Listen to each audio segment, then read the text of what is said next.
Olá pessoal, professor Sérgio Araújo aqui para mais uma aula de álgebra vetorial e geometria analítica. Na aula de hoje vamos apresentar mais uma cônica, a saber, a elipse. A elipse é definida a partir de dois pontos distintos, F1 e F2, e um número positivo tal que o dobro dele é maior do que a distância entre os dois pontos. Com esses dois pontos e esse número, definimos a elipse de foco F1 e F2 e eixo maior medindo 2A como sendo esse conjunto aqui, o conjunto dos pontos que satisfaz essa condição aqui. Distância do ponto até o foco F1 mais a distância do ponto até o foco F2 é igual a 2A. Então, quando a gente desenha o conjunto dos pontos que satisfaz essa relação, obtemos um desenho parecido com esse, que é o desenho da elipse. Diversos pontos interessantes aparecem nesse desenho. Primeiro, esses pontos extremos aqui, A1, A2, B1 e B2, são chamados de vértices da elipse. Esse ponto aqui central não poderia ter outro nome, né? O nome dele é centro. Esse segmento maior aqui, de A1 até A2, é chamado de eixo maior. E o segmento de B1 até B2 é chamado de eixo menor. A distância do foco até o centro será denotada por C minúsculo. A distância do centro até um vértice B é denotada por B minúsculo. E a distância do centro até um vértice A é denotada por A minúsculo. Usando aqui a definição, é possível mostrar que a hipotenusa desse triângulo retângulo mede exatamente A minúsculo. A excentricidade de uma elipse é definida como sendo igual à fração C sobre A. Essa excentricidade é um número que varia entre 0 e 1, porque o número A é um número maior do que o número C minúsculo. Observem que desses três números, A, B e C minúsculo, o A é o maior dos três, porque o A é o comprimento de uma hipotenusa de um triângulo retângulo cujos catetos são B e C. Dessa forma, podemos aplicar o teorema de Pitágoras e relacionar esses três números, de forma que A ao quadrado vai ser igual a B ao quadrado mais C ao quadrado. Para obtermos uma equação da elipse, vamos proceder de forma análoga ao que a gente fez com parábolas. Vamos nos restringir a casos específicos em que a elipse vai estar deitada ou em pé, ou seja, paralela a um eixo coordenado. No primeiro caso, vamos considerar a elipse paralela ao eixo x, ou seja, com o eixo maior paralelo ao eixo x. Então, no sistema de coordenadas, a elipse fica com uma posição parecida com essa, e a partir daqui a gente pode deduzir as coordenadas dos vértices e dos focos, que são essas aí. Procedendo de maneira análoga que a gente fez lá na parábola, também podemos deduzir a equação reduzida da elipse, que é essa daqui, pessoal. Reparem bem que a equação reduzida da elipse, ela consiste da soma de duas frações igual a 1. Nessas duas frações, as coordenadas do centro aparecem aqui no numerador, e nos denominadores temos A ao quadrado e B ao quadrado. Reparem bem que no caso em que a elipse tem o eixo maior paralelo ao eixo x, o número A, que é o maior dos três, dentre A, B e C, ele fica no denominador da fração que tem a variável x. Isso é importante. Vamos agora para o segundo caso, em que a elipse fica em pé, ou seja, o eixo maior fica paralelo ao eixo y. Nesse caso, as coordenadas dos vértices e dos focos são essas, e a equação reduzida da elipse agora é essa daqui. Muito semelhante à anterior, a única diferença é que o A, que antes ficava no denominador da fração do x, agora ele fica no denominador da fração do y. Isso significa o quê? Para você saber se uma elipse tem o eixo maior paralelo ao eixo x ou y, olhando para a equação,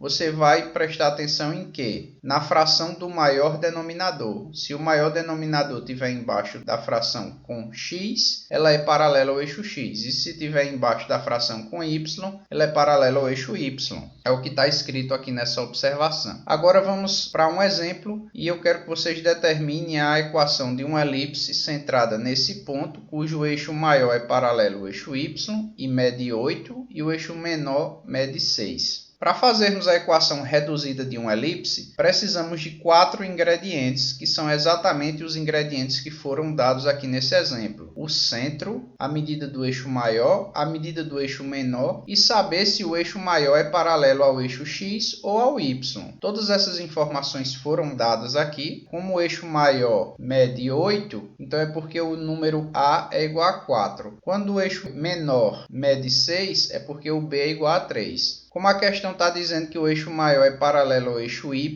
então o maior denominador vai ficar embaixo da fração com a variável y. Então agora é só a gente preencher a fórmula adequada com esses dados e obtemos essa aqui, que é a equação reduzida da elipse. Bem, analogamente ao caso da parábola, se você desenvolver os quadrados que existem na equação reduzida e jogar tudo para o lado esquerdo da equação, você obtém a equação geral da elipse. Então vamos pegar a equação anterior, que é reduzida, e transformar em equação geral, aqui nesse exemplo 2. Então você tira o mínimo múltiplo comum da equação, aí fica isso daqui. Esse 9 vezes 16 dá 144, que está dividindo, passa para esse lado multiplicando, então fica aqui, ó, 144. Esses quadrados aqui você desenvolve aplicando a regra do produto notável, dá isso aqui. Aí distribui agora esses produtos, joga esse 144 para o lado de cada equação negativa, aí dá essa equação aqui, que é a equação geral da elipse. Então é isso, pessoal, vamos terminar a aula aqui por hoje. Na próxima aula vemos a equação paramétrica e mais alguns exemplos. Se você entendeu ou está com alguma dúvida, deixe o seu comentário aqui embaixo e se gostou da aula, dá o like e se inscreve no canal. Até a próxima aula!